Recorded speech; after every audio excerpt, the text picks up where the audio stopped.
Hi hello എല്ലാവർക്കും പുതിയൊരു വീഡിയോയിലേക്ക് സ്വാഗതം.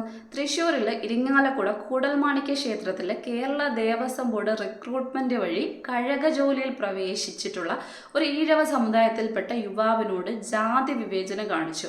അവിടുത്തെ തന്ത്രിമാർ അല്ലെങ്കിൽ വാര്യ സമുദായത്തിൽപ്പെട്ട ആൾക്കാരാണ് ഇത്തരത്തിലുള്ള ജാതി വിവേചനം കാണിച്ചത് എന്നാണ് ഹൈലൈറ്റോടുകൂടി എല്ലാ ചാനലുകളിലും ഈ ഒരു വാർത്ത വന്നുകൊണ്ടിരിക്കുന്നത്.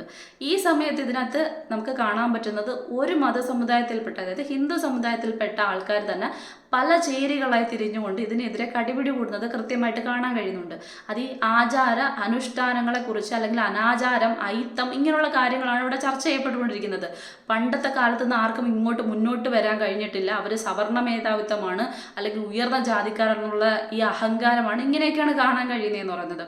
ചില കാര്യങ്ങളുണ്ട്. അതായത് ആദ്യം കഴകം അല്ലെങ്കിൽ കാരായ്മ എന്താണെന്ന് കൃത്യമായി അറിഞ്ഞിട്ട് വേണം ഇതിൽ സംസാരിക്കാനുള്ളത് ഏറ്റവും പ്രധാനപ്പെട്ട ഒരു കാര്യമാണ്. അതായത് കഴകം ജോലികൾ ചെയ്തു വരുന്ന കൂടൽമാണിക്യ ക്ഷേത്രത്തിനോടനുബന്ധിച്ച് ഏകദേശം 12 കുടുംബങ്ങളാണ് അറിയാൻ കഴിഞ്ഞിട്ടുള്ളത് ഈ കഴക ജോലി പാരമ്പര്യമായി ചെയ്തു കൊണ്ടുവന്നിരുന്നത്.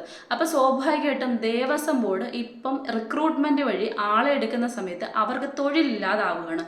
പരമ്പരാഗതമായി അവർ അനുഷ്ഠിച്ചു കൊണ്ടിരുന്ന അല്ലെങ്കിൽ ചെയ്തുകൊണ്ടിരുന്ന തൊഴിലാണ് ആ കുടുംബങ്ങൾക്ക് കിട്ടിക്കൊണ്ടിരുന്നത്. അപ്പം അവരിപ്പം ചെയ്തുകൊണ്ടിരിക്കുന്ന അവിടുത്തെ താൽക്കാലിക ജോലിയാണ്. താൽക്കാലിക ജോലി ചെയ്യുന്ന സമയത്ത് അവർക്ക് തുച്ഛമായിട്ടുള്ള ദിവസവേതനത്തിലാണ് അവർ ജോലി ചെയ്തുകൊണ്ടിരിക്കുന്നത്. അപ്പം കഴകം എന്നാൽ ഈ പറയുന്ന ക്ഷേത്രവുമായനുബന്ധിച്ച് ചില പ്രത്യേക തൊഴിലുകൾ ചെയ്യാനായിട്ട് അവകാശം കിട്ടിയ ആൾക്കാരാണ് കഴകക്കാർ എന്ന് പറയുന്നത്, അല്ലെങ്കിൽ കഴകം പ്രവർത്തി ചെയ്യുന്നവർ. അത് ഈ പറയുന്ന മാലകെട്ടലാവാം, അല്ലെങ്കിൽ ഈ പറയുന്ന ശുദ്ധീകരണവുമായി ബന്ധപ്പെട്ട ക്ഷേത്രവുമായി ബന്ധപ്പെട്ട കാര്യങ്ങളാവാം, അല്ലെങ്കിൽ ഈ പറയുന്ന നടയിൽ പൂജ, അങ്ങനത്തുള്ള കുറേ കാര്യങ്ങളുമാണ് ഈ പറയുന്ന വിളക്ക് കത്തികൾ, അങ്ങനെ കുറേ കാര്യങ്ങൾ. അപ്പോൾ സ്വാഭാവികമായിട്ടും ഈ കഴക അവകാശം കിട്ടിയിട്ടുള്ള ആൾക്കാർക്ക് അതുമായി ബന്ധപ്പെട്ട ഭൂമി കൈവശം വെച്ച അവകാശം അനുഭവിക്കാനുള്ള ഒരു അവകാശം കൂടി കിട്ടിയിട്ടുണ്ട്. ഇതാണ് കാരായ്മ അവകാശം എന്നുള്ള പേരിലിരിക്കുന്നത്. അപ്പോൾ സ്വാഭാവികമായിട്ടും കഴകം പ്രവർത്തി ചെയ്തുകൊണ്ടിരിക്കുന്ന ആൾക്കാർക്ക് അല്ലെങ്കിൽ അത് ചെയ്തുകൊണ്ടിരിക്കുന്ന വ്യക്തികൾക്ക്, ഇത്രയും നാൾ പരമ്പരാഗതമായി ചെയ്തുകൊണ്ടിരിക്കുന്ന ആൾക്കാർക്കാണ് ഈ കാരായ്മ അവകാശം. അവരതിൽ തടസ്സം വരികയോ, അവർ ചെയ്യുന്ന പ്രവൃത്തിയിൽ എന്തെങ്കിലും തടസ്സം വരികയോ അല്ലെങ്കിൽ അത് ചെയ്യാതേക്ക് ഇരിക്കുന്ന അവസ്ഥയിൽ അല്ലെങ്കിൽ അവർ മാറിപ്പോവുകയോ ചെയ്താൽ മാത്രമേ അവർ വെച്ച് അനുഭവിച്ചുകൊണ്ടിരിക്കുന്ന ഈ ഒരു ഭൂമി കൈമാറ്റം ചെയ്യാനോ അല്ലെങ്കിൽ മറ്റൊരാളിലേക്ക് അല്ലെങ്കിൽ ഇത്തരത്തിലേക്ക് അവകാശം ഉണ്ടാവുള്ളൂ. ഇത് ഏറ്റവും സുപ്രധാനപ്പെട്ട ഒരു കാര്യമാണ്. അപ്പം കഴകം ആ ഒരു പദവി അല്ലെങ്കിൽ ആ ഒരു പണി ചെയ്തുകൊണ്ടിരിക്കുന്നവർക്ക് കാരായ്മ അവകാശം ഉണ്ടെന്നുണ്ടെങ്കിൽ ഇത് പലർക്കും പ്രശ്നമായിട്ടുള്ളൊരു കാര്യമാണ്. അത് ഒന്നാമത്തെ പോയിന്റ് എന്ന് പറയുന്നത്, അല്ലെങ്കിൽ ഏറ്റവും പ്രധാനപ്പെട്ട ഒരു പോയിന്റ് എന്ന് പറയുന്നത്. അപ്പം സ്വാഭാവികമായിട്ടും ഇവിടെ ദേവസ്വം ബോർഡാണ് റിക്രൂട്ട്മെന്റ്. ഇനി ഏറ്റവും പ്രധാനപ്പെട്ട ഒരു കാര്യം എന്ന് പറയുന്നത്, ഈ അവകാശം അവരിൽ നിന്ന് പോകുന്നത് കൊണ്ട് തന്നെ അവർ ഹൈക്കോടതിയെ സമീപിച്ച് ഇതൊരു ഈ പറയുന്ന പരാതിയും കൊടുത്തിട്ടുള്ള ഒരു കാര്യമാണ്. ഒരു ഹർജി മുന്നോട്ട് പോയിട്ടുള്ളതാണ്. അത് ഈ പറയുന്ന നമ്മുടെ ഹൈക്കോടതിയുടെ മുന്നിൽ പരിഗണനയിലാണെന്നാണ് അറിയാൻ കഴിഞ്ഞിട്ടുള്ള കാര്യം എന്ന് പറയുന്നത്. അപ്പോൾ സ്വാഭാവികമായിട്ടും ഇതിന്മേൽ അപ്പം ഇങ്ങനെ റിക്രൂട്ട്മെന്റ് വഴി പുറത്തുനിന്ന് ഒരാൾ എടുത്ത സമയത്ത് സ്വാഭാവികമായിട്ടും അത് ഈഴവ ജാതിയിൽപ്പെട്ട ഒരു വ്യക്തിയായി. അപ്പം ഇതിനെ ഹൈലൈറ്റ് ചെയ്ത് എടുക്കുന്ന സമയത്ത് സ്വാഭാവികമായിട്ടും ഇവിടെ എന്തുമാത്രം പ്രശ്നങ്ങൾ ഉണ്ടാവുമെന്ന് ഇതിന് പിന്നിൽ നിൽക്കുന്നവർക്ക് കൃത്യമായി മനസ്സിലാവുന്ന ഒരു കാര്യമാണ്. അപ്പം ഇവർ പരാതി കൊടുത്തു ദേവസ്വം ബോർഡിന്. ഈ സമുദായത്തിൽപ്പെട്ട ആൾക്കാർ, അതായത് ഈ പറയുന്ന വാരൂർ സമുദായം ആയാലും തന്ത്രിമാരായാലും ഞങ്ങൾ ഇവിടെ ജോലി ചെയ്യില്ല, പ്രതിഷ്ഠാകർമ്മം ചെയ്യില്ല എന്നൊരു സംഭവത്തിലേക്ക് ഇവർക്ക് പരാതി കൊടുക്കുകയാണ് ചെയ്തുള്ളത് ദേവസ്വം ബോർഡ്. ഈ പരാതിയെ തുടർന്നാണ് ഇവർ ഈ ജോലിയിൽ നിന്നും ഇവർ തന്നെ റിക്രൂട്ട്മെന്റ് നടത്തി തെരഞ്ഞെടുക്കപ്പെട്ട ആ യുവാവിനെ ജോലിയിൽ നിന്ന് മാറ്റിക്കൊണ്ട് ഓഫീസിലേക്ക് മാറ്റുന്നതെന്ന് പറയുന്നത്. അപ്പം ചെയ്തത് ദേവസ്വം ബോർഡാണ്. അപ്പം ഇവിടുത്തെ കൃത്യമായിട്ടൊരു ചിന്തയോ അല്ലെങ്കിൽ കാര്യക്ഷമമായിട്ടുള്ള ഒരു ചർച്ചയോ ഇല്ലാത്തതിന്റെ പേരിലാണ് ഈ ഒരു പ്രശ്നം സത്യത്തിൽ ഉരുത്തിരിഞ്ഞു വന്നിരിക്കുന്നതെന്ന് പറയുന്നത്. അവിടെ പരമ്പരാഗതമായി തൊഴിൽ ചെയ്തുകൊണ്ടിരുന്ന ആൾക്കാരാണ്. അപ്പോൾ തന്ത്രിമാർ ഇവിടെ പ്രതിഷ്ഠാകർമ്മം ചെയ്യുന്നില്ല എന്ന് പറഞ്ഞതുകൊണ്ട് അവിടെ പ്രതിഷ്ഠാകർമ്മം മുടങ്ങും അല്ലെങ്കിൽ ഉത്സവത്തിന് അനുബന്ധിച്ചുള്ള കാര്യങ്ങൾ തടസ്സം വരും എന്ന കാരണത്താലാണ് ദേവസ്വം ബോർഡ് അതിൽ നിന്ന് ആ പയ്യനെ അല്ലെങ്കിൽ യുവാവിനെ മാറ്റിയെന്നാണ് ദേവസ്വം ബോർഡ് പറയുന്നത്.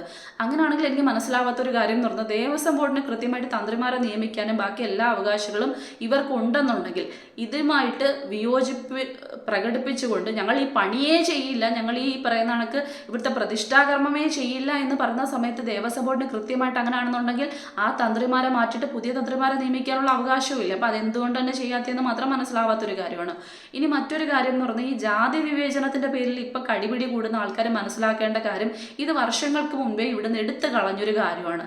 ഇത് മനുഷ്യരായിട്ടുള്ള ശരിയാണ്, ഇന്നത്തെ കാലത്തെ ചില മനുഷ്യർക്ക് ഇന്നും ജാതി ഭയങ്കര പ്രശ്നമായിട്ടുള്ളൊരു കാര്യമാണ്. അവരെന്തോ മുകളിലുള്ള ആൾക്കാരാണ്, ബാക്കിയുള്ളവരൊക്കെ താഴെ തട്ട്. പക്ഷെ ചിന്തിക്കേണ്ട ഒരു കാര്യം എന്ന് പറഞ്ഞാൽ, എത്ര പറഞ്ഞാലും മനസ്സിലാവാത്തൊരു കാര്യം എന്ന് പറഞ്ഞാൽ, നമുക്ക് നമുക്കറിയാം നമ്മുടെ ഈ പറഞ്ഞ ക്ഷേത്രങ്ങളിൽ നമ്മൾ തൊഴുവുന്ന ആരാധനാ ബിംബങ്ങൾ എന്ന് പറയുന്നത് ഏത് സമുദായത്തിൽപ്പെട്ട ആൾക്കാരാണ്, അത് പ്രത്യേക സമുദായത്തിൽപ്പെട്ട ആൾക്കാരാണ് അത് ശില്പം ഉണ്ടാക്കിക്കൊണ്ടിരിക്കുന്നതെന്ന് പറഞ്ഞാൽ അതിലൊന്നും യാതൊരു തരത്തിൽ ജാതിയെ ഭയങ്കരമായിട്ട് വെച്ച് ആക്ഷേപിച്ചുകൊണ്ട് മാറ്റി നിർത്തപ്പെടുന്ന ഈ സവർണ ജാതിക്കാരെന്ന് അഹങ്കാരം കൊള്ളുന്ന ആൾക്കാർ ഇപ്പോഴും ഉണ്ട്. അത് ഏറ്റവും പ്രധാനപ്പെട്ട കാര്യമാണ്.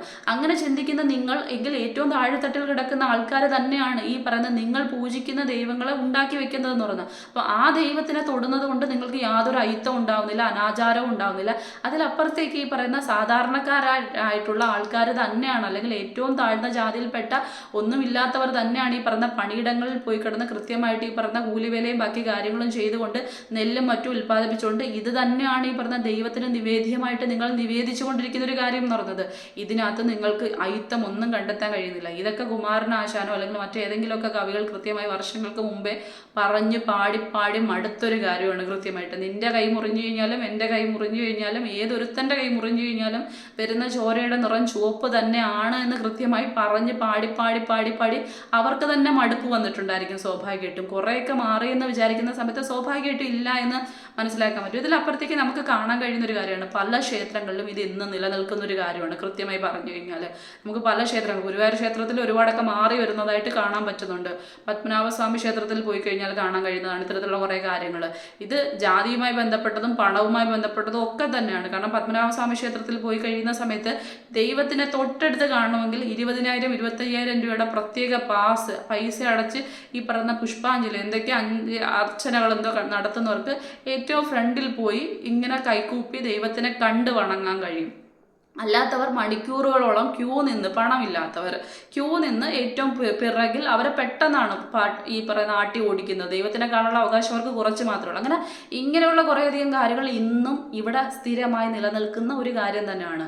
ഈ ദൈവത്തിനെ വെച്ച് ഇവരൊക്കെ കൃത്യമായി ദൈവം എന്ന് പറയുന്നൊരു സങ്കല്പത്തിനെ വെച്ചുകൊണ്ട് അവർക്ക് വലിയ വിശ്വാസത്തിന്മേലുള്ള കാര്യങ്ങളല്ല അവർ നടത്തിക്കൊണ്ടിരിക്കുന്നത്. പണം ഉണ്ടാക്കാനുള്ള കാര്യങ്ങൾ തന്നെയാണ് എല്ലാവരും ചെയ്തുകൊണ്ടിരിക്കുന്ന ഒരു കാര്യം എന്ന് പറയുന്നത്. നമ്മൾ പഴനി പോവുകയാണെന്നുണ്ടെങ്കിൽ വൃത്തിയായിട്ട് കാണാൻ പറ്റുന്നുണ്ട്. അവിടെ ചെന്നിട്ടുള്ള കൃത്യമായിട്ട് അറിയാൻ പറ്റും.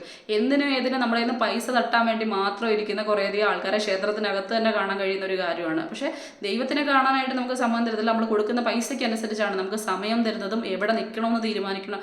ഇത് എല്ലായിടത്തും ഇന്ന് കണ്ടുവരുന്ന ഒരു കാര്യം തന്നെയാണ്. അപ്പം പണവും പദവിയും ഈ പറയുന്ന കുറേയധികം കാര്യങ്ങളും സത്യം പറഞ്ഞു കഴിഞ്ഞാൽ ഇന്നും മനുഷ്യ സമൂഹത്തിൽ നിന്ന് മാറി നിന്നിട്ടില്ല, അല്ലെങ്കിൽ മാറ്റാൻ കഴിഞ്ഞിട്ടില്ല എന്നുള്ളത് ഒരു പരമപ്രധാനമായിട്ടുള്ളൊരു കാര്യം തന്നെയാണ്. പക്ഷേ ഈ ഒരു കാര്യത്തെ വെച്ച് കത്തിച്ച് വലിയൊരു പ്രശ്നത്തിലേക്ക് എത്തിക്കുന്നതിലപ്പുറത്തേക്ക് ഇതിനെ ഏറ്റവും സിമ്പിളായിട്ട് പറഞ്ഞ് അവസാനിപ്പിക്കാൻ പറ്റുന്നൊരു കാര്യമാണ്. ദേവസ്വം ബോർഡിന് മാത്രം ചെയ്യാൻ കഴിയുന്ന ഒരു കാര്യമാണ് ശരിക്കും പറഞ്ഞു കഴിഞ്ഞാൽ. അല്ലെങ്കിൽ സർക്കാരുമായിട്ട് കൂടിയാലോചന നടത്തി ചെയ്യാൻ പറ്റുന്ന ഒരു കാര്യമാണ്. കാരണം ഒരു സമുദായം അത് നമ്മൾ മാനിക്കേണ്ട ഒരു കാര്യമാണ്. ഇനി എന്തൊക്കെ തരത്തിലേക്ക് പറഞ്ഞു കഴിഞ്ഞാലും അവർ ഉയർന്ന ജാതിക്കാരായതുകൊണ്ട് അവർക്ക് കൊമ്പും വീരും ഉണ്ടെന്നൊന്നും പറയാൻ പറ്റുന്ന ഒരു കാര്യമില്ല. നമ്മൾ പലപ്പോഴും കേട്ടിട്ടുണ്ട് VT ഭട്ടതിരിപ്പാടിനെ പോലുള്ള അദ്ദേഹത്തിൻ്റെയൊക്കെ കഥകളൊക്കെ വായിക്കുന്ന സമയത്ത് അല്ലെങ്കിൽ നാടകങ്ങളൊക്കെ വായിക്കുന്ന സമയത്തൊക്കെ നമുക്ക് മനസ്സിലാക്കാൻ പറ്റുന്ന കുറച്ചധികം കാര്യങ്ങളുണ്ട്.